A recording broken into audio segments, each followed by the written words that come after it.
আসসালামু আলাইকুম রহমতুল্লাহ। আমার প্রিয় এসএসসি শিক্ষার্থীবৃন্দ, তোমাদের মাহে রমজানের শুভেচ্ছা। আসসালামু আলাইকুম। আশা করছি সবাই ভালো আছো।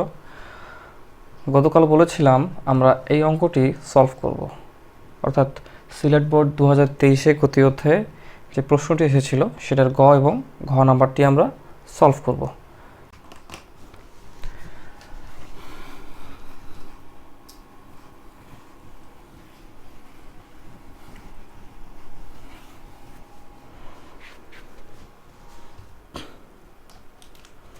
ওকে, চলো আমরা গ নাম্বারটি সলভ করি। গ নাম্বার প্রশ্নে বলেছে, তার আগে আমরা সৃজনশীল একটু বোঝার চেষ্টা করব। একটু খেয়াল করলে দেখবে এখানে একটি টেবিল রয়েছে এবং টেবিলের দুই প্রান্তে দুটি কপিকল রয়েছে। এই কপিকলের মাধ্যমে টেবিলের উপর একটি বস্তু রাখা হয়েছে এবং কপিকলের মাধ্যমে দুদিকে দুটো সুতা ঝুলিয়ে দেওয়া হয়েছে। তো স্বভাবতই বস্তুটা দুদিকে দুটো সুতো হচ্ছে এই 30 কেজি ওজন দেওয়া হয়েছে ডান দিকে এবং বাম দিকে দেওয়া হয়েছে 66 কেজি ওজনের একটি বস্তু।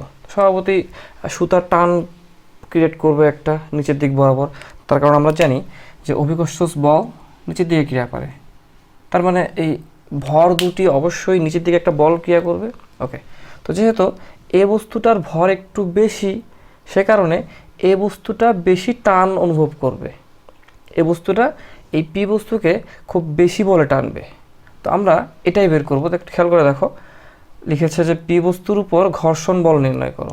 ওকে, তো আমাদের এখানে একটু খেয়াল করলে দেখবে এম বস্তুর ভর দেওয়া আছে, মিউ দেওয়া আছে ঘর্ষণ সহগ যেটা, এবং কপিকল যাই হোক। আচ্ছা আসো আমরা গ নাম্বারটা সলভ করি। এখানে কি কি দেওয়া আছে আগে দেখি, লিখি আমরা।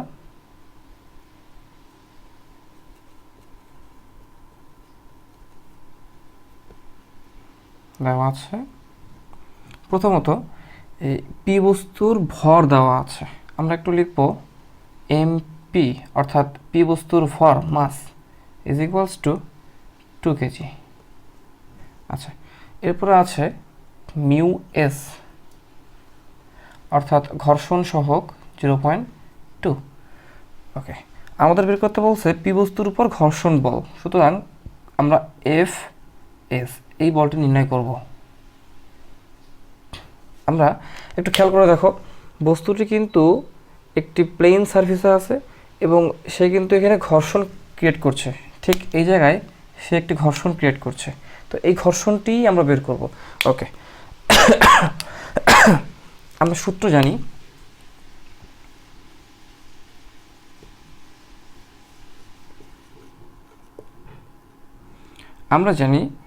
ঘর্ষণ সহগ mu S is equals to ঘর্ষণ বল ভাগ ওজন ডাব্লিউপি। ওকে, তাহলে ঘর্ষণ সহগ আমরা জানি। আমি চাইলে এই সূত্রটিকে আমার নিজের প্রয়োজন মতো সাজিয়ে নিতে পারি। আমাদের যেহেতু এফ এস প্রয়োজন, সুতরাং এফ এস ইকুয়াল টু আমি লিখতে পারি মিউ এস কোণ ডাব্লিউপি। ওকে, মিউ এস এর মান 0.2, ডাব্লিউপি এর মান কত, এমপি ইন্টু জি। আমরা মানগুলো বসিয়ে দিই। এমপি এর মান হচ্ছে 2 কেজি, এটা 9.8। ওকে, আমরা একটু দেখি কত আসে ক্যালকুলেট করে।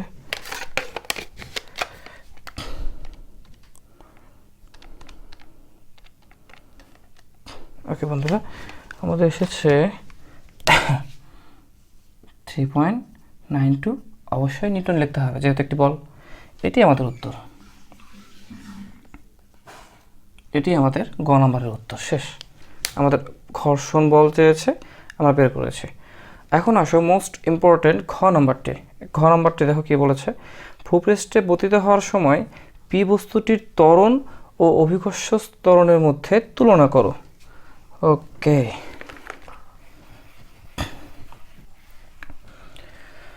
আচ্ছা তোমরা এই গ নাম্বারটি তুলে নাও, আমি গ নাম্বারটি ইরেজ করে দিতে চাই। ওকে, আশা করছি বুঝতে পেরেছ, না বুঝলে বলবে।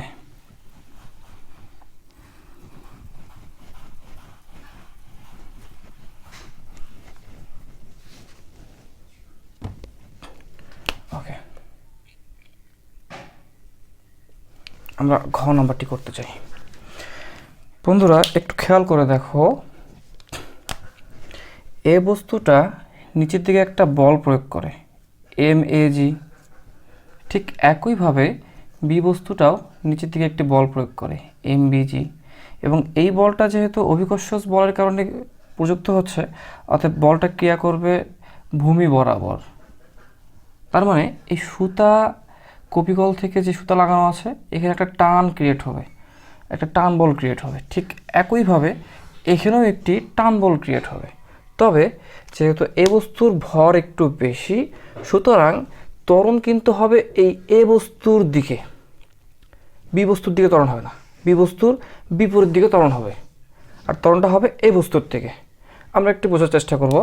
আমরা যদি এই এ বস্তুর সুতার টানকে TA লিখি এবং বি বস্তু থেকে পি এর সুতার টানকে যদি আমরা TB লিখি, তাহলে বুঝতে হবে, সুবিধা হবে আমাদের। একটু খেয়াল করে দেখো, এখানে TA কিন্তু ইজ গ্রেটার দেন TB, তার কারণ এ বস্তুর ভর বেশি। ওকে, এখানে ঘর্ষণ সহগ রয়েছে, আমরা গ নাম্বার একটা উত্তর পেয়েছিলাম, সেটা আমাদের কাজে লাগবে। আচ্ছা, আমরা এসো অঙ্কটি সলভ করি।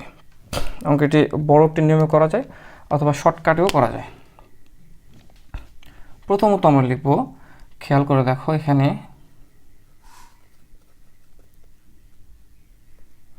ধরে নিব, বা এখানে না লিখে আমরা লিখি ধরি,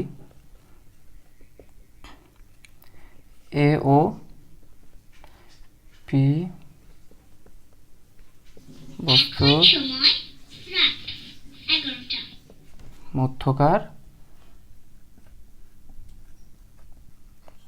টান বল TA। ঠিক একইভাবে BO P বস্তুর মধ্যকার টান বল TB।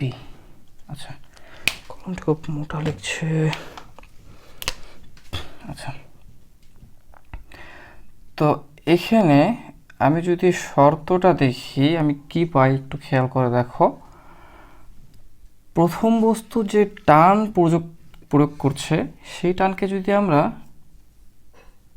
TA ধরি, তাহলে এই TA অবশ্যই, একটু খেয়াল করে থাকো, টিএটা হচ্ছে এই প্রথম বস্তু থেকে এই পর্যন্ত একটা বল, যে বলটা এই বস্তুটিকে আটকায় রাখছে। তাহলে এটা তো অবশ্যই ছোট হবে, তার কারণ এটা ভর বেশি, এটার ভর কম, অবশ্যই ছোট হবে। এই টান বলের তুলনায় এই বস্তুটার যে ওজন সেটা বেশি হবে। তার মানে এই বস্তুর ওজন কত, WA যদি আমি বলি, WA অবশ্যই বেশি হবে। WA যদি বেশি হয়, তাহলে WA থেকে যদি আমি টিএটাকে বিয়োগ করে দেই, তাহলে আমি পাবো MA,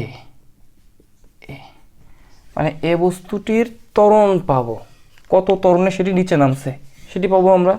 আচ্ছা, আমরা একটু এটাকে সাজিয়ে লিখি, WA মানে হচ্ছে MAG মাইনাস টান বল A। এটা অবশ্যই, এটা ছোট হবে, এটা বড় হবে, ছোট হবে বড় হবে জন্যই এই বস্তুটি নিচে নামবে। যদি এই বস্তুটির বল এর তুলনায় ছোট হতো, তাহলে বস্তুটি উপর দিকে উঠতো, যেমনটা ঘটেছে বিয়ের ক্ষেত্রে। বিয়ের টান বল কিন্তু বেশি, এবং বিয়ের কিন্তু এই অভিকর্ষজ ত্বরণের কারণে যে বল ক্রিয়া করে সেটা কিন্তু কম, এই কারণে বি বস্তু উপর দিকে যাবে। আমরা পরবর্তীতে পাচ্ছি, এটাকে আমরা সমীকরণ 1 ধরব। ঠিক একইভাবে লিখতে পারি। আবার বি বস্তুর ক্ষেত্রে আসি আমরা। বি বস্তুর ক্ষেত্রে টান বলটা কিন্তু বেশি, বি বস্তুর টান বল বেশি এই বি বস্তুর ওজনের তুলনায়, তাই না? টান বল বেশির জন্যই তো সেটা উপরে যাবে। আচ্ছা, তাহলে আমি লিখতে পারি এই বস্তুর টান বল বিয়োগ বি বস্তুর ওজন সমান সমান, এটাও কি হবে, এই বস্তুটির ত্বরণ নির্দেশ করবে। আমি একটু এটাকে সাজিয়ে লিখি, টান বল ভি মাইনাস ডাব্লিউটিকে লিখবো আমরা MBG MBA। ওকে, এটাকে ধরলাম সমীকরণ বি। ওকে, আবার আমাদের কাজ শেষ হয়নি, এটা নিয়ে কাজ করলাম, এটা নিয়ে কাজ করলাম। এখন এই যে পি বস্তুটা, সেটাও তো একটা বল ক্রিয়া করবে। এই পি বস্তুটা বল ক্রিয়া করবে কোন দিকে, যেহেতু এই বস্তু নিচের নামবে, তাহলে এই বস্তুর বিপরীত দিকে ঘর্ষণ বল ক্রিয়েট করবে। আচ্ছা, তার মানে এটার ঘর্ষণ বলটাও বিয়োগ যাবে। এই 3 নম্বর সমীকরণটা আমাদের কী হবে, টি এ যে সুতার টান ছিল সেই টানের বিরুদ্ধে কাজ করবে এই পি বস্তুটির ঘর্ষণ এবং টিবি সুতার টানটি। সুতরাং 3 নম্বর সমীকরণ লেখা যায় টান এ থেকে এই আমাদের এফ এস প্লাস আরেকটা টিবি, এটা হচ্ছে এর বিরুদ্ধে কাজ করবে। তো বিরুদ্ধে কাজ করলে আমরা পাবো হচ্ছে এমপি এ। সমীকরণ 3। এখন সমীকরণ 1 2 3 যোগ করে পাই। যোগ করে ফেলে আমরা কি হয় দেখি, M A G minus T A M A TB minus M BG equal to M B A আর টি এ মাইনাস, আমরা একটু এটাকে মাইনাস প্লাস করে দিই, মাইনাস প্লাসে মাইনাস এফ এস মাইনাস প্লাসে মাইনাস টিবি। আশা করছি তোমরা সবাই বুঝতে পারছো। এখন যদি আমরা যোগ বিয়োগ করি, খেয়াল করে দেখো, প্লাস টিবি মাইনাস টিবি কাটা, plus T A minus T এ কাটা, থাকছে কি এদিকে এম এ জি থাকছে মাইনাস এম বি জি থাকছে মাইনাস থাকছে এফ এস, এদিকে থাকছে M A A plus M B A plus M P A. আমরা যদি এটাকে একটু সিম্পলিফাই করে ফেলি, আমাদের অঙ্ক প্রায় শেষের দিকে। আচ্ছা, আমরা যদি এটাকে একটু সিম্পলিফাই করে ফেলি তাহলে দেখতে এমনটা হবে। দেখো এটা থাক ওর মতো, এম এ জি থাক মাইনাস এম বি জি থাক মাইনাস এফ এস থাক ইকুয়াল টু, এখান থেকে দেখো প্রত্যেক ক্ষেত্রে কিন্তু এ কমন যায়, যেহেতু এ কমন যায় আমি এই কমন নিয়ে ফেলবো। এ কমন নিলে আমাদের আসে এম এ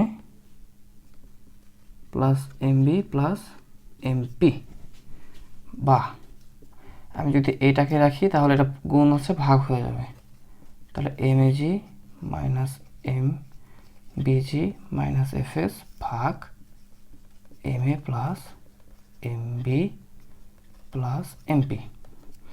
এখন শুধুমাত্র মান বসিয়ে দিলেই আমাদের কাজ শেষ। আমরা মানগুলোকে বসাবো এখন। এম এ জি, এম এর মান হচ্ছে 66 কেজি, তাহলে 66 গুণন 9.8 মাইনাস এম বিজি, বি হচ্ছে 30 কেজি, 30 গুণন 9.8 মাইনাস এফ এস আমাদের জন্য কত এসেছিল, আমরা গতে পেয়েছিলাম এফ এস 3.92 নিউটন। এটা একটু লিখে নিতে হবে, এফ এস পেয়েছিল 3.92 নিউটন, তাহলে 3.92 নিউটন।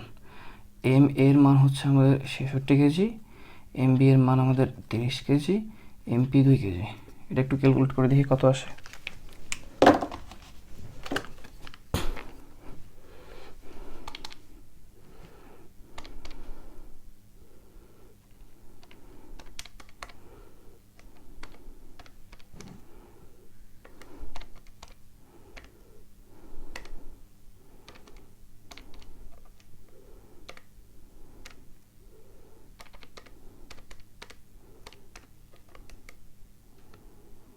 ওকে, আমাদের এসেছে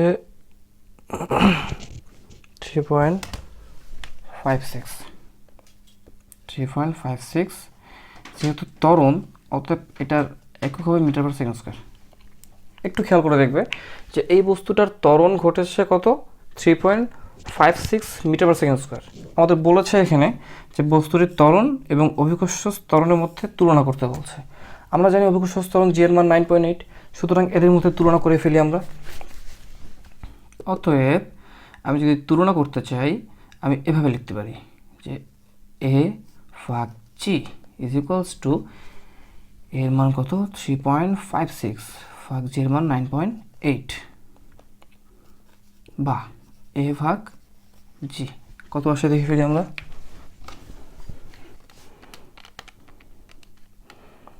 ওকে, আমাদের আসে 30.363।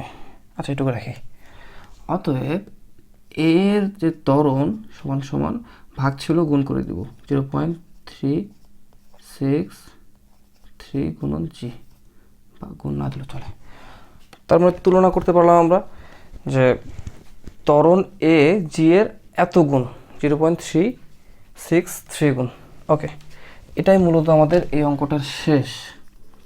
তুমি ইচ্ছে করলে এ ভাগ জি না দিয়ে জি ভাগ এও লিখতে পারো, একই কথা। এখন আসো, আমরা যদি অঙ্কটা এত বড় করতে সময় না পাই, আমি শুধুমাত্র এইটুক করেও শর্টকাট হিসেবে প্রয়োগ করতেই পারি।